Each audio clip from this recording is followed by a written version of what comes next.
The Asian Avengers. So weak. Asian Avengers. So weak. So fuckable, bro. You know? Whoa. There's 5 Asian guys together. Wow. Together. Did you ever go through a stealing phase? Do I think everyone should have a gun? Maybe. Or you can look me up. I don't care. I'll fight you. I don't care. You want to get high as fuck? You like opium? And we're back with another episode of Asian Not Asian Podcast. What? It's a podcast where 2 Asian guys not from Asia talk about American issues no Americans care about. I'm your host, Fumi Abe. And this is Mike Nguyen. Today is October 24, coming at you live from my goddamn couch. Just want to make a few announcements before we start the show. If you're listening to this on your phones, please take a screenshot, post it on Instagram stories, tag us at AsianNotAsianPod. Tell your friends to listen to us. Word of mouth is king. Yep. Also, we started selling merch. So if you want to get Asian Not Asian podcast hoodie, which people are buying, you know, it's a thing. People are buying. Go to AsianNotAsianPod.com/merch and check that shit out. Do it.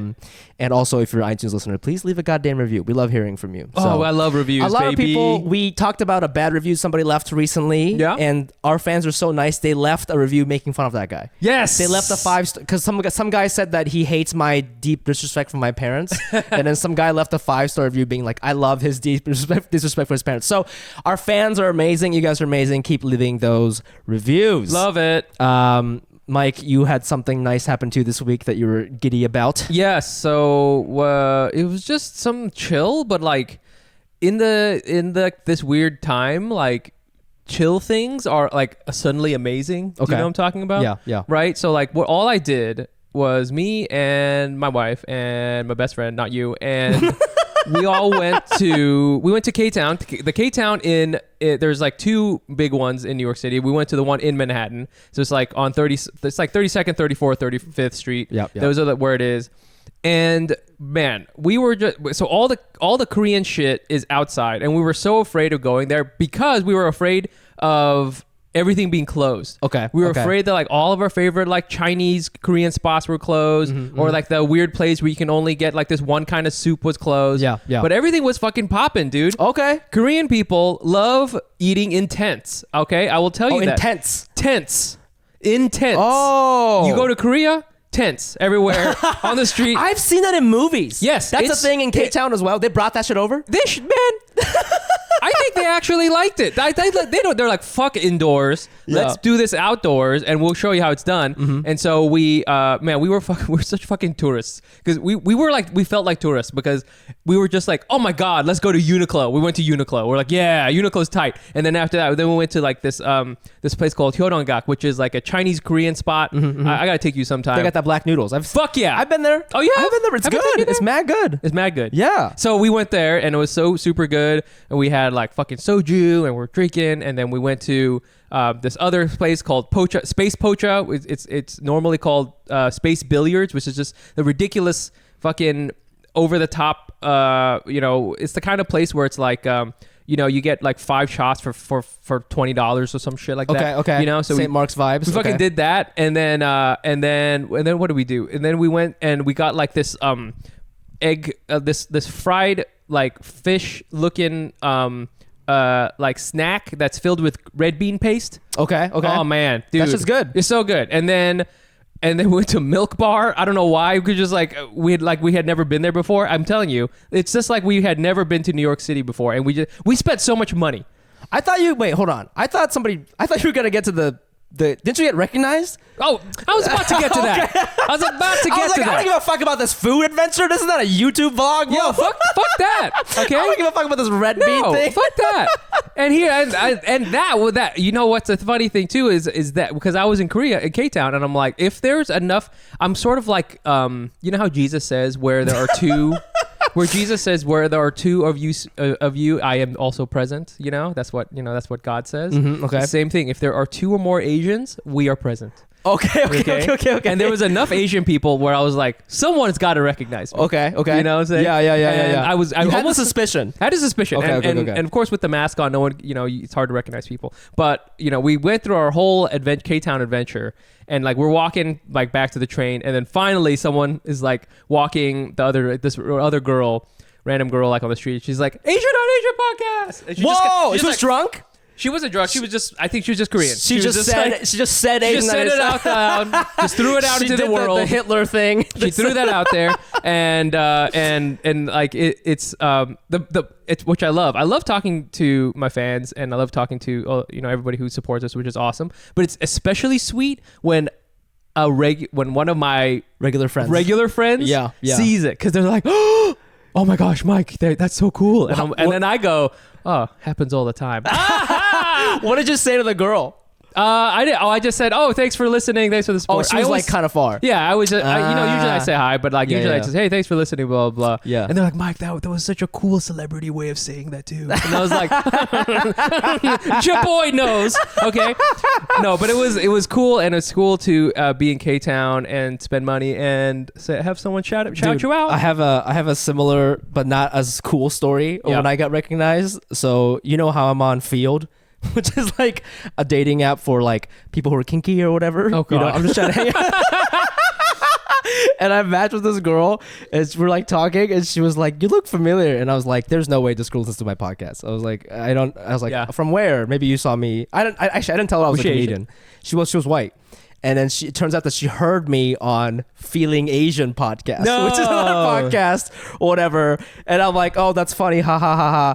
And then I was like, maybe she'll send me nudes. And then, nope. 5 minutes later, she's asking me for homework help on her Japanese class. Oh, my God. Literally asking me to tutor her. And I was like, this is very on brand for me. She's also asking you, like, what's Brian Park's phone number? Yeah. Can I get that instead?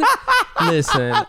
So, it's awesome for our fans. We love you guys. You guys make this all happen. Yeah. Let's get into our guest, man. And we'll talk about this other shit later. Broadway veteran, starred in Be More Chill and SpongeBob SquarePants, which is just one of the best fucking credits I can possibly imagine. Can you imagine introducing a stand-up comedian like that? Yo, you may have seen this dude on SpongeBob SquarePants musical. You may have recognized this comedian Under the Sea. Yeah. You know what I'm saying? But I want it to be a Def Jam show. Oh yeah. How would a Def Jam? You see this shit? You see this shit?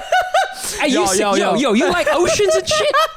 You motherfucking like fucking pineapples under the sea, motherfucker.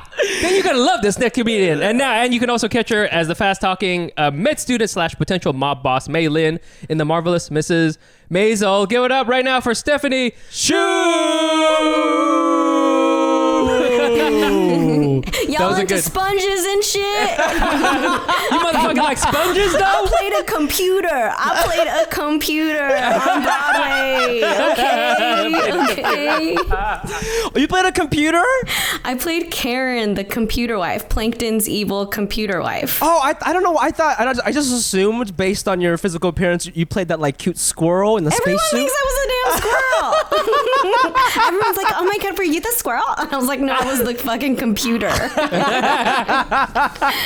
Man, I love it. That's crazy. Well, wait. First, I want to say I'm such a fan of y'all's. I slid really? into their DMs. Okay, I was like, who are these Asian funny boys who are talking to all my friends? I want to talk to them too. I want to talk to them too. I don't even use Instagram, and I just was like, we should probably be friends. Yeah, you're the first guest we've had that has DM'd us first. Usually, a lot of people do DM us, but their pitch is bad. You know what I mean? They're like, hey, you should have my neighbor on because she's like funny, or she like is really good at cleaning or something. It's like, no, I don't think it'd be a good fit. But no, thanks for DMing us. I mean, we love it when people slide into our DMs, so that's good. But like, for reals, are you working right now? How you doing? How are you living? Doing good. Yeah, I'm doing, all things considered, I'm doing all right. I feel super blessed, and I feel like I'm just doing my best to count my blessings, and there are for sure peaks and valleys in all of that, and but I think I finally found a little bit of a groove, or just like, I feel more present than I've ever felt in my whole life, so that's been interesting. Is that code for unemployed? Yes. What do you mean? What do you mean? No, I actually feel too busy right now. Really? And I've been like trying to, and I've been really reckoning with that and being like, yo, you don't want to live a life that is just centered around work. So if that is the case, you're going to have to really force yourself to redirect some time and energy and set some boundaries, because especially working from home, Yo, I had a freaking bruise on my vertebrae because I've been in so many meetings that I had a bruise on my spine from my chair. That's like the most old Chinese lady thing I could have said. So for listeners who may not know you, you're not Miss Maisel and all that shit, but like before we get into that, maybe we could just quickly go over like where'd you grow up? How did you get into what you got into? Shit. All that shit. And then you and Fumi you guys went to NYU at the same time. Yes, we did, but look where we both ended up. Yes, I am here, and you're in on a Zoom call. No, but where are you from? Where'd you grow up and everything? Yeah, so I grew up around Torrance, California, and I grew up, and it was mostly just me and my mom, and I remember being in 3rd grade, being like, oh, acting feels really fun, but I should probably think of something way more practical to do with my life. Yeah. And when I started getting into it, I remember my mom saying, like, you can't do that because look on your screen, nobody looks like you. You can't be an actor. Your mom knew about that shit? Your mom knew about the representation problem? You mean, or she knew that there was nobody who looked like me? I mean, yeah, like literally. I assume that she has eyes. So no, but that seems like I feel like that was never on the list of why my parents told me to not pursue creative things. Oh, it wasn't because of representation. Well, your dad wasn't in the picture, so That's true. But like, you know what I mean? Like, is that? I always thought it was just because like the money thing. I didn't think it was because like, oh, look at you, you're never gonna get casted. That seems like a really specific like in the know thing. Well, I think it was like the look at the casting. You ain't there, so you ain't gonna make money, Yeah. So I remember her saying that, and she wasn't wrong, but I've always been pretty defiant, and when I played a lot of basketball. I was a huge Lakers fan. Grew up literally. Oh man, I had the thing I wore every single day in middle school was my Kobe Bryant jersey when he was an 8. And I would just wear my hair in like 2 little buns and just like wear my jersey. Wait, that image just put a boba in my hand. You know what I'm saying? Like I was like, damn, dude, that is an LA girl right there. Yeah. So anyway, but when I got to high school, I started doing theater, and kind of all along the way, people would be like, hey, you should really like do this show, or you should go to that community theater. They're doing a production of A Chorus Line, and there's like one Asian girl in it, and maybe you are the one. Maybe you could do the one. When you were kind of like doing this in high school and stuff, that was, was this something you were like clearly very good at? You know what I'm saying? Like a little bit better than everybody else, or was this something where it's like, I like this, I'm gonna keep doing it, but it's just something, how serious were you about doing all this? Totally. I mean, I was always a little bit of a social butterfly and like had my hands in a lot of different pots, know? And, but I remember being a freshman, and the seniors were always allowed to put up their own show, and no freshman ever got in. And I was like one of 2 freshmen who got in. Flex that. You see that freshman flex? And I remember people being like, yo, that's a big deal. And I was like, okay, Yeah. And so it was a lot of that where people would just be like, hey, you're really good at this. Or I remember an upperclassman was like, maybe when I was a sophomore or junior, he said, you should really consider going to college for this. I was like, sorry, what? You can go to school for acting? Right. So all my life and my career thus far, I always call them like guardian angels who have sort of opened these doors that I didn't even know existed. Mm-hmm. And when I got to college, I went to NYU. I studied at the Atlantic Theater Company, the experimental theater wing. Really strange. I did what does that mean, by the way? Yeah, what is that? I was looking at it. I was like, experimental theater. Is that like, that thing? Have you seen that movie Marriage Story? Is it like what that husband is doing? It's weirder than that. It's like, is it like actually a lot of the clowning. Like, so Maya Erskine also went to ETW. She was a little bit older. Oh, but that like kind of clowning and developing your own work is very much the spirit of ETW. Oh, wow. It's an incredible program. It's definitely very like art school. Like, Yeah, we're yeah. just gonna sit here and roll around on the floor. Yes. But I honestly think that if everybody went to ETW, they would be better humans and more connected to their hearts. That's Wow. my favorite genre of a theater is rolling on the floor. That's Me like, too. You know what I'm That's saying? a good one. I'm That's like, oh honestly my man, you favorite see that? pastime. Yeah, it's the best. No dude. music, just the sound of you rolling on the That's floor. crazy. So you went to school for this, but I assume that like even if you have a degree or whatever the fuck you're working, you're rolling on the ground all the time. Like it's still like a fucking sheer cliff to get onto Broadway, right? I mean, what's the process for that? Yeah, so I mean, it was all very random, right? So when I was in college, I was in Hammer Cats, which is a sketch group. Oh, and so you did comedy. I was in comedy, yeah, and so So you know, like, Bowen and shit? Oh Yeah. yeah, Oh, we all were like. Yeah, we were all making dumb stuff together. Actually, my favorite story is that Hammer Cats, our sketch group, we were undefeated at UCB. They used to have this thing Whoa. called Cage Match. Oh, yeah, And- yeah. Yeah, so we were like undefeated 4 or 5 times. And then one night we were up against these 2 people and they beat us. And it was Rami and Jonathan Braylock. And they defeated Whoa. us. Isn't that Dang. just my Just first? just those two. Just those 2. Because Hammer Cats is like 13 people or some shit like that, Yeah, right? yeah. And Yeah. now everybody's like writing for SNL, you know. But I didn't want to go down the comedy route because I was like, the hours are so late. I mean, that's Great decision, Mike brings by that the up way. all the time. Oh my god! We need to have yeah, absolutely. We need to have like early bird comedy. Okay, Totally. 5 p.m. start show. Yeah. You make it back to the Denny's restaurant in time to get a little Moonzo Totally. Miami. Yep, you know what I'm yep, saying? yep, But I yep. mean, like theater. I mean, come on, you guys are like it's unbelievably grueling. I'd imagine. You know? Yeah, it's pretty crazy. So basically what happened, this is a long story, but basically what happened, I was like, I'm just going to roll around the floor for the rest of my life and work at bars. And that's fine. And then randomly, before I even had an agent, I got like tossed into a reading because I knew the casting director. Nickelodeon was thinking about maybe doing a SpongeBob musical in 2012. So they got a group of actors together to just read through like a pretend script. Oh wow. And it was like not even a reading. It wasn't contracted. It was probably like a stipend of $100 or something. And they just needed people with funny voices to read through the script.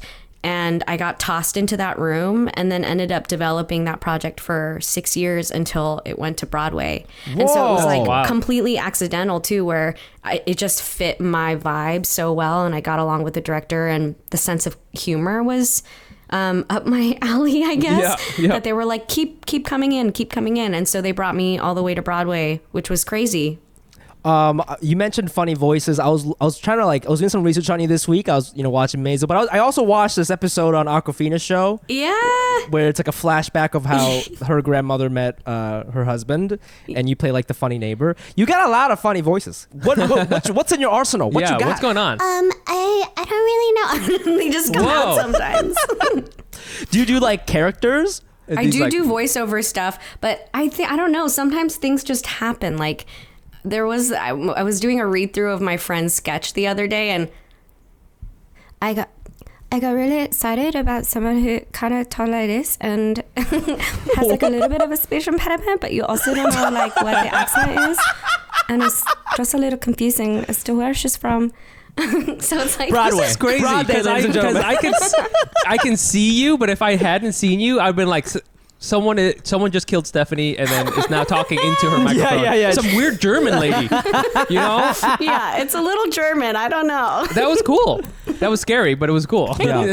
I'm part demon. Is the truth. Well, It explains that's most everything. comedians. Yeah. Okay, so you did all this, and your big break was The Marvelous Mrs. Maisel, which if you haven't watched it, please check it out.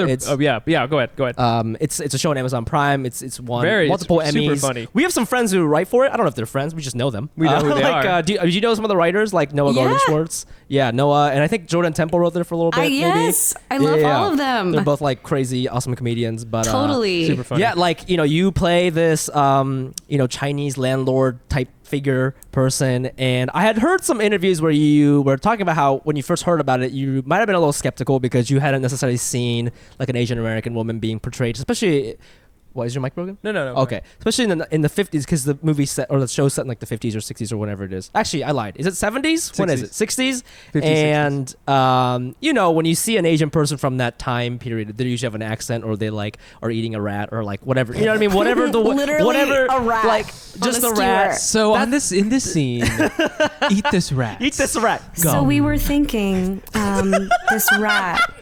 You could take the chopsticks from your bun and just pluck the eyes and eat it. That's what we think this scene is about. Do you want soy sauce? I love that. I love. Yes. Let's. I want to talk to some more up to this racist casting director that's incredibly racist. Yes, that's a funny character. That's you a should great do. one. It's not a character. It's a reality. No, Okay. Hey. So Yo, I one wanted. time. Well, anyway. Go ahead. No, One go, time please. I mean, that's the thing. Yeah. So when I before I even read the script, I was like, I don't know. Like I was just so scarred by the types of roles like that have come in before. And there was an episode I remember where of Law and Order that was presented to me, and it was about like a Chinese nail parlor, but she was saying like Japanese stuff. Like it was really weird. You know, she would say like "Mama-san," and I was like, who wrote this? And like happening? Was so. I just literally I felt like, you know, it felt like someone pooped on my face and I had to just like take the poop out of my mouth and like put it away. It was just so insulting. So anyway, I was scared that Maisel was going to be like that, but actually when I read it, I was like, oh my God, I've never ever seen a character like this. And you know, I'm fluent in Mandarin, and so to be able to speak Mandarin and speak Chinese and also still speak regular English was mind-blowing. I was like, wow, I get to really be a person. Yeah, absolutely. And it's cool too because she's, you know, she's very like of that world too. She's very sassy, she's very smart. Totally. You know what I'm saying? And she like has like, you know, she has all the angles covered, you know? Totally. Right? Totally. So and it's even though, you know, she's the boss, she has like all these things going on. So it's not just it's not just like, oh, here's a woman for Joel to love. Totally. You know what I'm saying? Or whatever it is, right? I mean, Totally. I think we also forget that like there were probably plenty of Chinese American women in the 50s and 60s who did not have an accent. Absolutely. Right? A lot of them. Total bosses. And we just forget about them. And I wanted to ask you, like, you know, how did you, like, yes, you're fluent and in Chinese and you can do this, but also like because it's also a period piece, right? Is that the right word? I don't know. Is it in the 50s? Yeah. How do you prepare for something like that? Because again, I feel that there's no reference point, right? Like, yeah. you don't. There aren't. Yeah, go ahead. No, what are you about to say? No, just like, I mean, you know, I don't know what actors do to necessarily prepare, but like there isn't necessarily something like I haven't seen this role before in modern television, so I'm just wondering like what did you watch or read to like kind of get in this mood and try to figure out like what kind of, you know, certain like tics and behavior things that would make sense for this character. I mean, I think the benefit of it was that Amy and Dan really love theater, and so there's definitely a very theatrical element to the show. Yeah, but also I had the advantage of, you know, they had already 2 seasons in the books, so I got to see the world that they had already built and find flavor inside of that. And when I was in college, I actually took a class called Chinatown and the American Imagination, and it was all about researching Chinatown in New York City. And I took that class because I realized that I was deleting myself. I was like, oh shit, yep. Yo, I got some hatred in my bones for me. Yeah. I gotta rectify this with this expensive college degree. And so I took this class and I did a lot of walking around through Chinatown, doing interviews, doing research. And so that class actually really informed me in terms of the flavor of that character, May.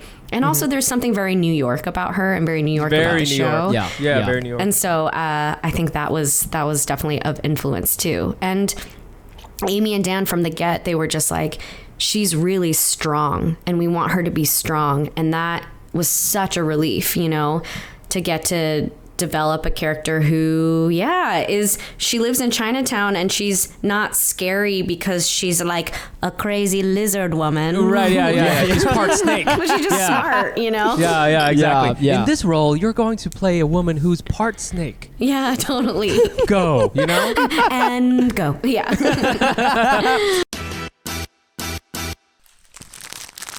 Hey, Fumi, what's that, man? That looks good. Oh, this? Yeah. What do you think it is? Yo, it looks like really awesome corn fritters. It's not. It's uni snack. Uni is sea urchin, bitch. I got owned by the snack. Yeah. What's this though here? What's this thing here? This little guy? Yeah. Looks mad good. It's like a little mochi. It's a little mochi snack. Oh, yeah. snap, And you know dude. why you can't read it? Because it's from Japan. Oh, That's dang. right. Land of the mochi rising. That's right. That's in That's Wikipedia. right. Wait, man, where'd you get all this from, man? It's from a product called Boxu. Boxu. What's Boxu? Boxu is an authentic Japanese monthly snack box delivered to your door. Every box you purchase supports a small family-run business and keeps their tradition alive. That's crazy that these people are making snacks for like 100 years. That's Dang, like dude. that's insane. Imagine that's your job. That's your job. Deliciousness. What's inside the box, you say? Well, 20 to 25 premium sweets, treats, and teas curated around a fun cultural theme every month. For example, they have traditional snacks like seaweed tempura Ooh. or white chocolate infused strawberries Wow. or black tea donuts. Whoa. Dang, dude, you know. The range. It also comes with a cool culture guide that like tells you all about the products and flavors and stuff that's inside of it. Yo, that's good because white people are always asking, what's in that? So this is for them. Definitely for them, bro. Get your authentic Japanese snacks today by going to boxu.com. That's BOKKSU.com to experience the taste of Japan. If you sign up for their mailing list, you get $5 off too. That's boxu.com. BOKKSU.com. Yum. Now, back to this. Yum, yum, yum, yum, yum, yum. I think, Maisel does it so well because, like, I believe the creator is a woman, right? Is that? Yeah, Amy right. Sherman right, Palladino. Right. Mhm. And that makes sense because, like, yeah, there are a lot of strong female characters, and you know, especially with the Asian characters, and if they're women, like, I totally get it. I mean, I'm not really an actor, but I can only imagine when you get like, you know, called into audition for something like the Law and Order thing you're talking about. A lot of times, if it's a woman, probably most of the time it's like, I'm a dumb slut or whatever, you know. But if it's an Asian person, they're gonna be like, now like do it with a weird R or whatever, you know. Right. Like, Yes. Or they're like, please, all the like if it's like a show about science, you get all the lines about yes, the science. yeah. Oh, yeah, all the jargon. Hit him with all the science jokes. Totally. Yeah. So I often find myself being like saying a lot of words that I don't even know what they mean. yeah. With the hydrochloroquine, you know? Like, yeah, exactly. I feel this is a great place to bring up this thing that happened last night that was so fucking funny. oh, yeah, this is Yes. very interesting. And Yeah. it's related. I want to ask you about this because you are the role that you're playing in Mrs. Maisel is a bilingual role. Yes. And yesterday we had this comedy show called Hack City. Check it out. It's every other Friday. It's just a Zoom stand-up comedy show. Yep. And we do this thing where we sometimes try to guess our fans' ethnicity by their last name. Yes. And there was a Japanese person. Her last name was Miyake, right? And it was Japanese, and I was like, oh, I wonder how you spell that. And I had just guessed the way. I was like, oh, maybe it's like palace and something. And then she came to the show and she was like, it's actually not that. It's actually spelled 3 house. So I was like, oh, interesting. And I was like, is it like this? And she was like, so he types it into the I chat. type it into the thing, like the Chinese characters, like 3 in house. And she's like, no, that's not how you spell house. It was like this other way of spelling it. And it was just like, it was kind of embarrassing, I guess, because it's like such a simple word. But also to defend myself, you speak Chinese, right? You know, house is like this. Yes. Okay, so here's the thing For those of you who are listening, he just wiggled his finger. He just wiggled his finger Okay, like so a magician. He pretended like he knew how to write that, but he just wiggled his finger. I just gotta explain something shit about Asian last names. I don't know if it's like this in Chinese, and I know in Vietnamese language you don't use the Chinese characters, but like there are rules of how you pronounce things, but the rules go out the window when they become names. So my name is Abe, but a lot of times Japanese people will sometimes call me Anbe. Because my first name, the first letter is actually pronounced on. Got it. But when it's a name, you ignore the N. So there's a lot of weird shit like that. So it's like if you don't have a lot of Japanese friends, you wouldn't know these certain rules. So anyways, I spelled it this way and it was this other way. And I was like kind of embarrassed, but it's like totally fine. It's not fine. I was crying in the shower. But I was wondering if like, then like I was thinking about recently I had auditioned for this role that was like it was for like, I don't think I'm allowed to say what movie it was for, but like, it was like a bilingual Japanese person, and you had to act in both Japanese and English. And as I was doing my self-tape, first of all, they made me translate my own Japanese, which was like, that's so fucking annoying. Lazy. Like, and then also, as I was acting, I was like, oh, I know how to say these lines, but I don't know how to act in Japanese. Does that make sense? And I was wondering if you had to deal with that. Maybe it's a little bit different for you because your character is Asian American, but my person was not. He was like a Japanese guy in Japan, and I was like, oh, I don't know. Yes, I can say these lines, but I don't know if this is the way that like a Japanese person would get mad. You know what I mean? And I was wondering if you had to deal with stuff like that. Yeah, it's funny because even though I feel, I have a friend who also is Chinese American, and he always tells me that I feel way more American than he does. So even though I definitely have like a very Americanness about me, I feel very Chinese in my bones. And like or halftime when he's half Chinese, whatever. Blah, blah, blah, blah. Yeah. So, but it's funny being, oh my God. But when my mom watched Maisel, she said that when I spoke Chinese that I like turned into her. Oh, really? Oh, wow. She said that she just like, I sounded like her. I don't think I turned into her, but I definitely think I sounded like her. And so I think that there's something about like the morphing that happens. Yes. And I very much know, even though my day-to-day is very American, like the vibe of what it means to be Chinese, I very much know in my bones. So I haven't had that experience. But I will say that, just to quickly tangent on last names. Okay, great.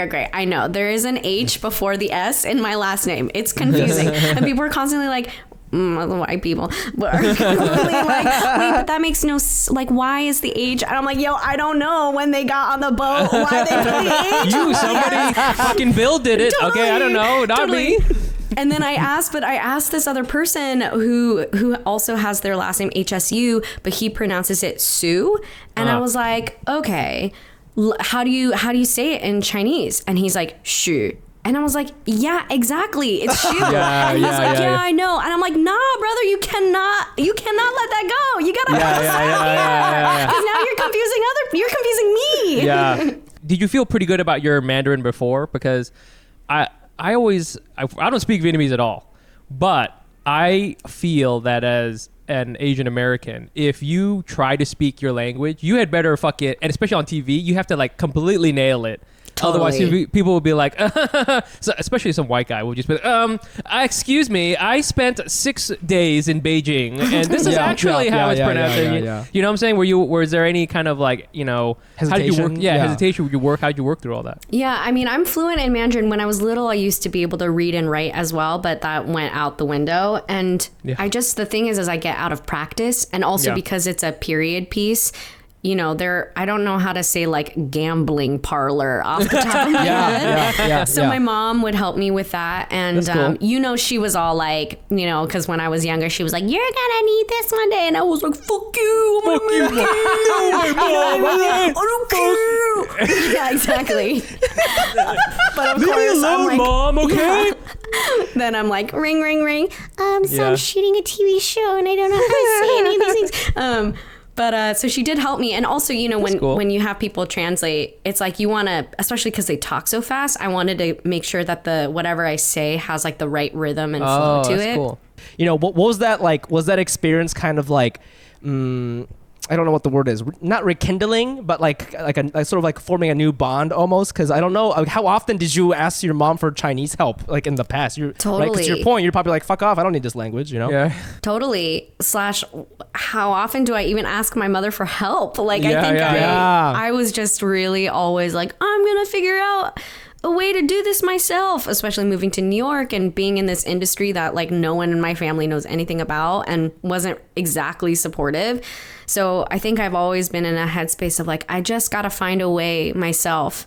And definitely, I think there was something really beautiful about being able to be like, hey, I need support on this and I'm making art and I hope I can make my family proud. There was for sure, I mean, at the same time, when I was doing Be More Chill, I was playing the female lead and there were so many young queer kids of color who were like, I've never seen a lead, like an Asian lead in a musical who's like weird and funny, but also a love interest, So that year felt like a lot, like the ancestors are like here saying, make us proud and we're giving you this opportunity to really make space for other people.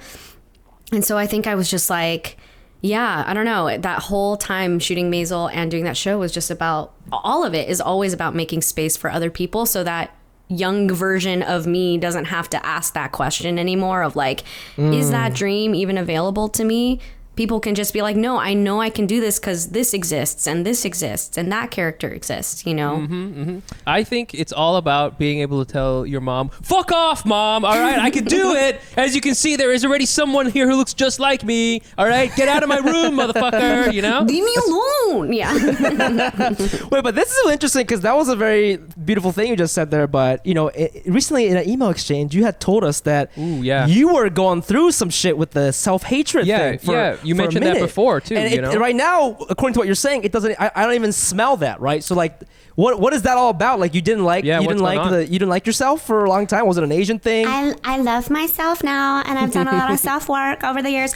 No, I mean, I think, you know, it's like I definitely went through a period. I definitely went through a period of whitewashing. Like, I definitely was like, I'm gonna wear Abercrombie. You know what I mean? Yeah. I'm a surfer girl. Dude, by the way, Abercrombie advertising like very Hitler Youth vibes, dude. Oh, they never put weird. They never put like black a people on there. Oh, yeah, Totally. dude. Yeah. But, you know, I mean, I think that was a huge thing. Like, I mean, when we were growing up, we weren't having this conversation when we were growing up. So everybody's just out there trying to like survive. And if your model of like what it means to be successful and how to make it in the arts is to be white, you're like, I guess I have to be more like that, you know? Yeah. And I just had a lot of moments where I was like, ugh, I don't think I was speaking it, but I think I was internalizing a lot of self-hatred. And there was a lot of that there's been a lot of that coming up, I mean, this year, because even though I feel like I've really, really moved through that, I think I've moved through that from a place of like putting my anger and my pain aside. And with everything that's been happening with COVID and the pandemic and the amounts of times that we're hearing people shit on China, is really hurtful every time. And what I feel every time I hear those words, I'm like, whoa, that is that wound that goes like all the way deep when I was 4 years old. And like, I don't want to be Asian. I want to be an American. Like, Chinese people suck, you know? And I'm feeling that, I'm hearing those trigger these things inside of me that I'm like, enough with your China plague. That's not how plagues don't come from anywhere. We are one world. That bat isn't like a Chinese bat, you know? It's not because we eat rats with chopsticks, you know? Right. But that's really, I mean, it's been scary. It's been That's scary. interesting though, because you're from Torrance, and I went to Torrance not too long ago. There's like a big Japanese American population there, right? I think, right? So there's a lot of Asian people, and we were talking to like Dumbfounded recently. He grew up in K-Town in LA, and he was like, yeah, I was around Asians a lot, so I didn't really feel weird being Asian. Right. But it's just interesting, and I always say that about Mike. He grew up around a lot of Asians, so his self-hatred Asian thing is a little bit different than mine, because I grew up in Ohio, so like I'm more on the same page as you. But like, you know, you grew up, I'm sure you grew up a lot of Asian kids at your high school and stuff like that. I wonder, like, even with all that support, you still didn't want to fuck with that? Well, I was born in Torrance, and then I went to a lot of the schools in Palos Verdes when it was more of like an immigrant population though. I went to all public high schools, and it is a very diverse, it's a very, very diverse community. But like, even then, you know, like the hottest girl in school wasn't an Asian chick. She was like blonde and like had a beach house, you know what I mean? And there, and so. Yeah. No, I get deep. That shit's so deep. I feel too. I mean, like, you know, obviously the work that you do. I mean, we talk about it all the time. Like, we're trying to like find this like little pathway for us. You know what I'm saying? That is like, we're not like American. We are American, but we're not like Asian. Asian, not Asian. Hey. We should start a podcast. But you know, okay, similar to what you were talking about earlier, this is like a very sad conversation Mike and I have every other week, where it's like, oh my God, okay, what podcast can we ask to be guests on? So naturally, strategically, we're like, let's find a podcast that's just like ours, but bigger and more famous. And we can't really find any because they're like, and I'm not saying that because we're like so unique or whatever, but like truly like if we had a dating podcast, yeah, like call her daddy, blah blah blah. But it's like literally no other shows really do this in the way that we do it. And like just also like Asian podcasters, like there's a bunch now, but no one is like as big as Joe Rogan, right? Like Totally. why isn't there an Asian podcaster that's as big as them? And if they are that big, there is this fear that like, oh, but they're not gonna want to associate themselves with Asian people. Do you ever feel that way? Totally. Right, Totally. and it's like I understand. It's like you don't want to, because we're gonna bring you down because you've made it so far being like all white and shit. So I get it. All white and shit. Yeah, it's like I get it, bro. Like I used to feel that way. You know, that's a weird feeling, right? It's weird. I don't know. I mean, that to me is some like fear of fob mentality too. Yeah, where, like, yeah. I had I mean, there was a period where I was like only hanging out with Asian kids, and we were like literally like the boys would play Counter-Strike, I would put on the headphones and I would like talk to people while they were yeah, I just whipped that out. Wow. Okay? I'm talking about Counter-Strike. Oh shit. Fucking the bomb is planted, dude. Yeah, dude. Exactly. But so there was a period of time where I was only hanging out with the Asian kids, but then at my high school, like I remember, you know, there were also the opposite of Asian, not Asian, but like Asian, yes, Asian kids who were like playing cards at the lunch tables. Asian, yes, Asian. Yes. Asian, yes, Asian. And I remember being like, oh, but I'm not like that, you know? Yeah. And that is that fob. Like, You're right.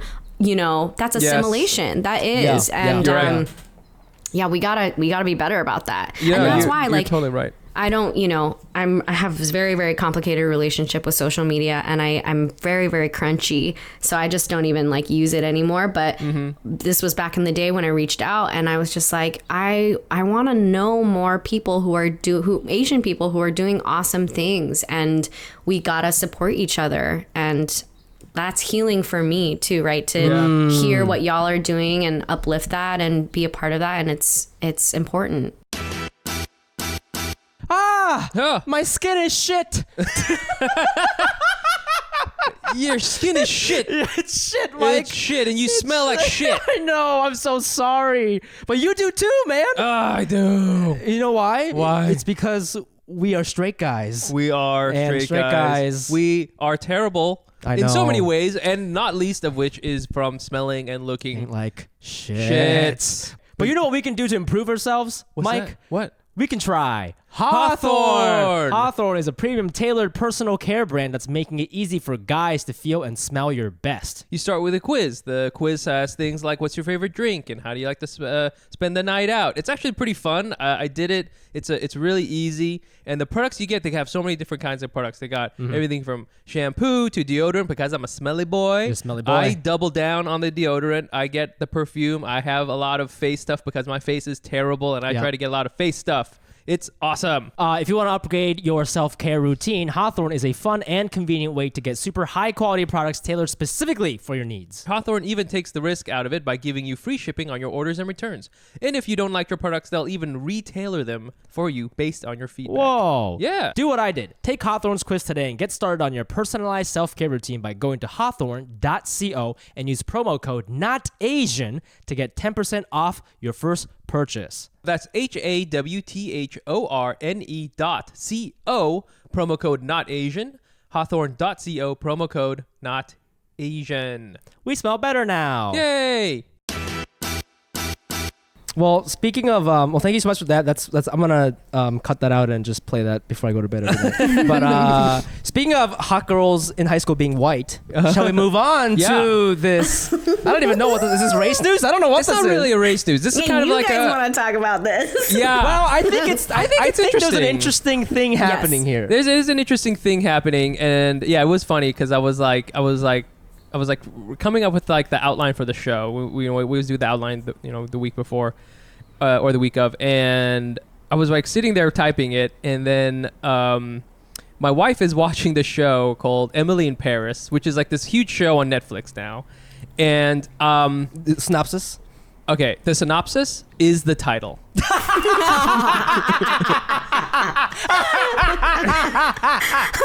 want to know more? There is no more. There is no more. And that's the problem. I feel that when they came up with Emily in Paris, they were like, okay, this is the working title, Emily in Paris, and then they just forgot to change the rest, like the name to a real title. That's the script. That was it. That was just Emily in Paris. You're in Paris. Yeah, you're in Paris, and then you open it up and it says open, Paris Street. Day, exterior Paris Street. Paris, and then Emily is there, and then you close it, and that's it. That's the show. Anyways, this show. I want to talk about this show because, like, it's you watch it and it's okay. To be more fair, it's about this like American young woman. She like gets sent to Paris for work, and like essentially she's like a very. This is not my word. This is someone else's word. Basic in a lot of ways. She's just like, she loves Starbucks and that sort of thing. And she goes to Paris and she kind of like slowly wins everybody over. And she does a lot of kind of rom-com-y. It's a rom-com-y type of thing. It's very easy to eat, and watch. It's just like, you get it. You get the title. You got the show. Yeah, and it's just variations on that. There's a super hot French guy in it, which is like sort of like. Even I'm like, okay, well, I get why this show is popular now. He's like ridiculously hot. And it's funny because you watch it and you're like, this show feels like it came out in like 2009. What I'm saying? It's very, it has like a Sex and the City vibe. It's from everybody's white. Yeah, everybody's white. Yeah. There's a couple of there's some diversity. There are a couple of gay characters. There is an Asian best friend. Yep. Which again, kind of feel 2009. I don't know. Well, which Stephanie auditioned for that role. Yes. So yes. I mean, you went out for that, and the very amazing Ashley Park does a great job. I actually watched the show. I did an Asian version of the show. I just fast forwarded until Ashley Park showed up on screen, and then I watched the part that she does. I almost did that last night when I watched the pilot for you guys. Yeah, I was like, okay, what's going on? Okay, there's Ashley. Where's Ashley? Yeah, where's Ashley? Okay, and then she sings. I'm like, that was the best part, the most talent right there, and then like continue going. There should be a representation button on Apple TV. Yeah, it just shows you every person. Really just push the button, and it just like, oh, here's all the gay characters. Got it. Okay, here's all the Asian characters. That's so scary because what if you get to those movies where like there's nobody in it, and then you like it just like goes. It just goes to you put on like fucking I don't know like an old movie like Indiana Jones or something. Yeah. It just goes to like the end, or it just.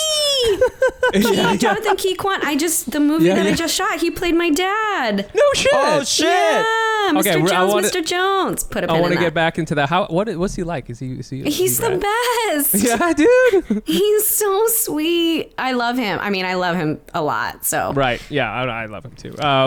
Anyways, okay, so now we're going back. So what is the problem here? So I guess what the thing is that like even though it's not a very, it doesn't feel very now, you know what I'm saying?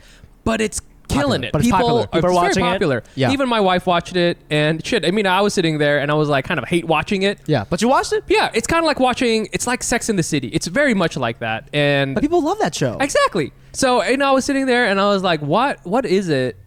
What is this weird thing where we can keep talking about we need to have these kind of stories and diversity and blah blah blah. But then we end up just kind of watching the equivalent of like Cheetos on TV. Yeah. You know what I'm saying? I don't know if you had any thoughts on that. Yeah, what was your not first even impression? Cheetos, but like Lay's chips. Yeah, originals, the yellow bag. Original. Yeah. Not no ridged. salt. Not no wavy. salt. Not Ridged. That's a condom language, miss. It's called wavy. Okay. Anyways, Wave. I don't know. I wanted to get your take on it. I'm pretty sure it's wave. called ribbed with condoms. Oh yeah, you're right. You're right. It's not ridged. That would be field. Okay, I don't know. That would be. That's why that would be a very intense Lay's. It was like, here's some Lay's. It's ribbed.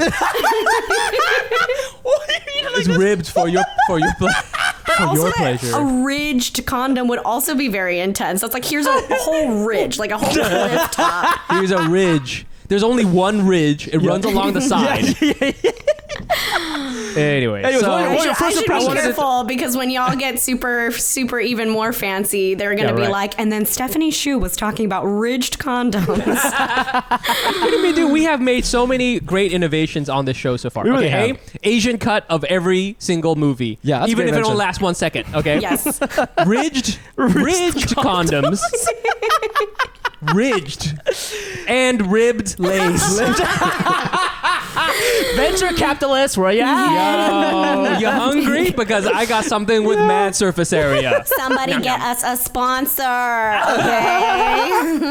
Well, what was your first impression? What is your of, take? yeah. You know, I wanted to cast you. You know, you're acting. You're a kind of our TV expert. So like, you know, I would love to hear your thoughts, especially too. And you went out for the role on the show. So wanted to hear what you thought. Well, I love Ashley Park so much. I think she's so amazing. I know her from the theater world. She's like so lovely, so talented, and we were both in callbacks together, and we were in the same room actually. Whoa. Yeah, and it was so. No. I'm so happy for her. I feel That's cool. really non-competitive about those things, and I feel really like, anytime you want something so badly, and you're like, you start to grip. It's not for you. So I'm just kind of like, whatever is meant for me is meant for me.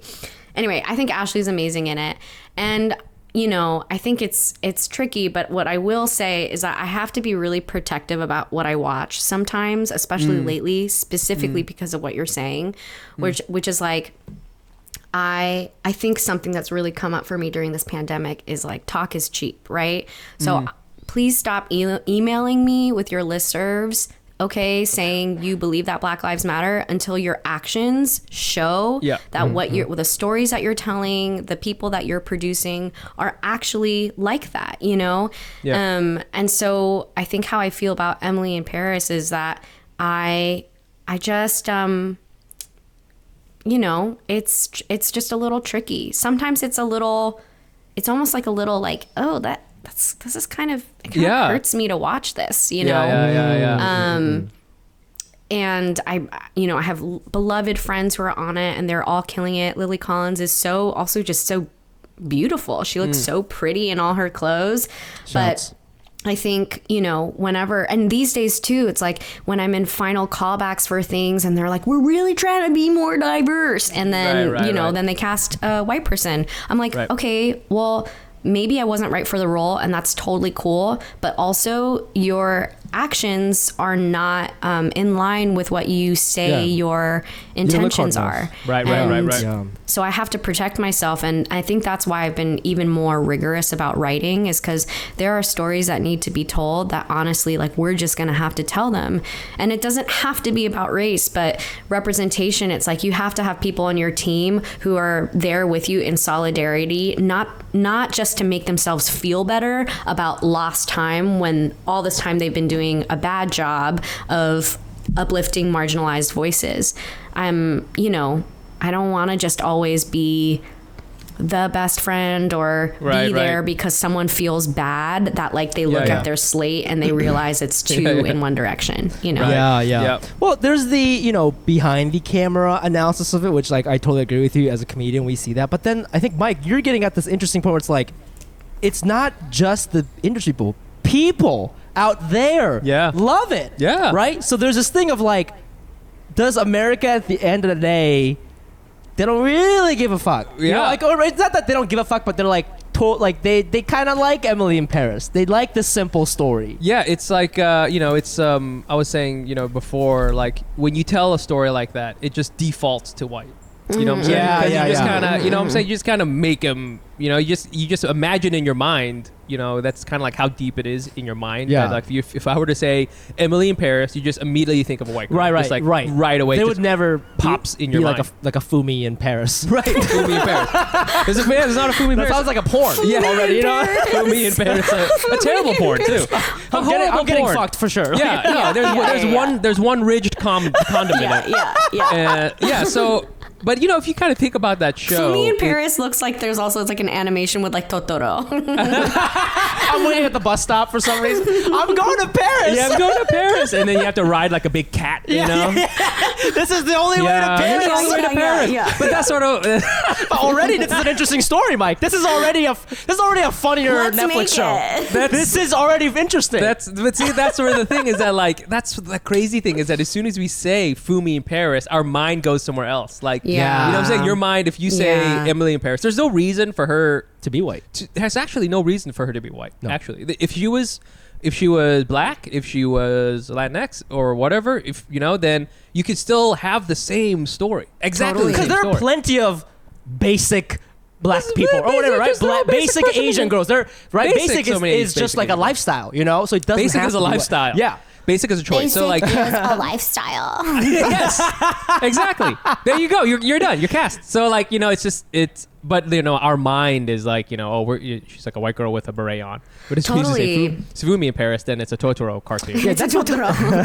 Well, that's what's kind of like. That's what makes me sad is like because we can do a lot to maybe change what happens behind the screen by keep shouting and not writing, but like being like, can you please cast more diverse people on here? Can we tell different stories? Right? We can keep doing that. Maybe we'll see a change here and there. But I don't know how much I can control the public interest. Well, right? And that's you scary to me. convince them by like making good shit that is palatable and like. Right.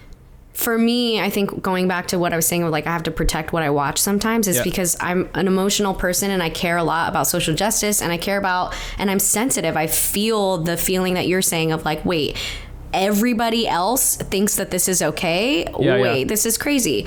And so, in all things right now, my tactic is trying to feel out. There's an airplane. They're coming to get me. No, you're talking shit about the industry too much. Exactly. They're coming to beat me up. This suddenly became a World War II documentary. Yeah. The house Here is perfect I go for to it. Paris. Yeah, dude. Wow, this is a big plane. This is a huge. Yeah. Should I wait for it to pass before I keep it's talking? okay. You're fine. Yeah. So anyway, I'm trying to focus on the yeses, right? Like what are things that we can do to convince people as opposed to all the no's? Like I just have no more energy to keep screaming into a tunnel. I'm like, let me bake this cake and show you how delicious this is. And nice. try to like pave way like that. You know what I mean? Yeah, I think that's the way to go because, at first it'll tell I think if you aren't used to it, it'll be like, well, why is this story like this, or why is this character like look like this? But after a while, you realize it's not about the look of it. You know what I'm saying? That's just part of it, and then you really get to know the character, and then you get to like pour yourself into the character. It's the same thing with Mei Lin. I mean, that's what you did such a great job because yes, at first there's sort of like a it's in Chinatown or whatever, and that is part of her story. But then the character, and it's not like, of course she needs to be, she's a Chinese American character, but like you get to know the character, and that becomes just one of the things, not the like overriding thing. That's like, oh my gosh, Yeah, I mean, I think the other thing is like, it's not necessarily because she is white. It's just that. It's just not like she doesn't have a lot of dimensions, right? Like I don't watch the whole thing, but like because it's Emily in Paris. That's just what I mean. Like Exterior Paris. It's just the issue is that there's just nothing more than that, right? I don't know. So it's just like it's just interesting how we have to make stuff that's incredible. I mean, we've talked about on the show like Rami. Yeah, right? we've talked about Rami, which Yeah, won like so many awards. We've talked about I May Destroy You. Yeah. Which is like these are masterpieces. It's an incredible TV thing. shows. Yeah. And then Emily in Paris. It's just like right. It's not even what I'm saying, like you dig a hole in the earth and then lower the bar into the earth. Yeah, and that's what the bar is. But that's when we know what made it is when there is a Fumi in Paris that people are like, this Japanese guy is so boring. Yo, that's what I want. I want there to be an Asian character, huge blockbuster show. Yeah. Just the most boring character. guy. You know what I'm saying? Look at Fumi drinking Starbucks again. Fumi on couch. Fumi on couch. Fumi on couch. Fumi on couch. Oh my god. Yeah, it's like my mom calls me. Oh my god, you're single on your couch? Oh my god, yeah, the girls on this couch are kind of racist. I can't believe this field app. That's a conversation for after hours. Bro, I'm on there. Catch me on field. And don't ask me for Japanese homework help because I'm not gonna do it. I'm not gonna do it. I am real excited about this next product because it is perfect for anal. I'm talking about Asian, not Asian listeners, but also I'm talking about the actual butthole. Yes. Okay. It's hard to believe that when we go to the bathroom in this country, most of us wipe instead of wash. Gross. For years, bidets have been available, but hideously expensive, costing thousands of dollars. Really? That's crazy. What? That's so crazy. The Hello Tushy modern bidet attachment is here to democratize the blessings bestowed by bidets and offer clean buttholes to everyone. Hello Tushy cleans your butt with a precise stream of fresh water. It sounds like an Evian ad for just $79. Wow, it attaches to your existing toilet, requires no electricity or additional plumbing, and cuts toilet paper use by 80%. Wow. So the Hello Tushy bidet pays for itself in a few months. Because with Hello Tushy, you don't wipe at all. Even the best 2-ply just can't cut it when it comes to the hands-free poop experience. Yo, ditch paper products and uncomfortable chafing when you switch to the soothing, cleansing stream of water from a Hello Tushy bidet attachment. And every Hello Tushy bidet attachment comes with a 60-day risk-free, risk-free, what kind of risk are we talking about? Risk-free guarantee and a 12-month warranty. Join millions of happy Hello Tushy customers right now and have a clean butt with every flush. Go to hellotushy.com/ANA to get 10% off. This is a special offer for our listeners. Go to hellotushy.com/ANA for 10% off. hellotushy.com/ANA. Stephanie, thank you so much for coming on the show. You were such a delight. You're amazing. Can I share one story that I love Please. so much? Absolutely. Of course. Absolutely. Okay, I do want to share because this is also a plug, but Yes. so you mentioned the episode of Aquafina, is Nora from Queens, episode 8. So in line with the spirit of guardian angels who always open doors and are always like, hey, did you know that this existed? Come in. So right before I left New York, my musical closed and Maisel wrapped, and I was like, oh shit, I guess it's time for me to really go out to LA. Like, it feels that it's really, I had been trying to move out here for a while, but New York had a really firm grip on me. But I knew that Aquafina was shooting her show, and Bowen and I did comedy in college together. And I was like, I bet that there's something dumb and weird that I can do on that show. And so I shot that episode. And on that episode, I met the Daniels, Daniel Kwan and Daniel Shiner, who directed Swiss Army Man. And they were the directors for that episode. And I fell so deeply in love with them. They were LA based. I fell so deeply in love with them that I was like, oh my gosh, like I know I have to move to LA because there are young creatives who I've never met who I just want to make things with, who are so weird and like doing really innovative stuff. And so because of them, I moved out to LA just to explore. And within a week and a half of me being out here, they reached out to me. They're like, hey, we're actually shooting this movie. We think you'd be really great. Do you want to come in for it?